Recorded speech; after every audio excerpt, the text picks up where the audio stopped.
This is the Lone Crater YouTube. We hope this video helps. You start by saving time and avoiding surprises. Open the Google Home app and back up any custom settings so you can restore them later. Once done, power the primary Nest Wi-Fi unit and unplug satellite points if present. This isolates the router. Make sure you can reach the physical device. The reset pinhole or button is on the base or underside, and have a paperclip or small tool ready because you will need a precise press to trigger the factory reset.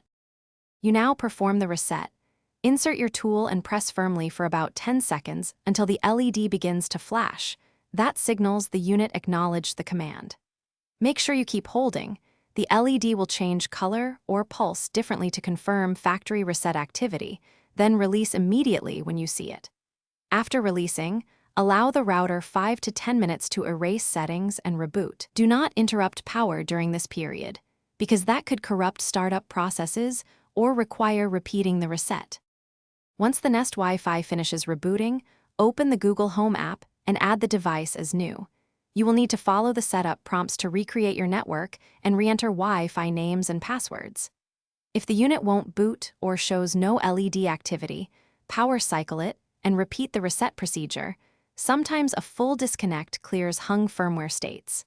Make sure you have your ISP or modem credentials handy, because factory reset clears ISP and custom settings so you can reconnect successfully. Thanks for watching. Consider subscribing if we helped you.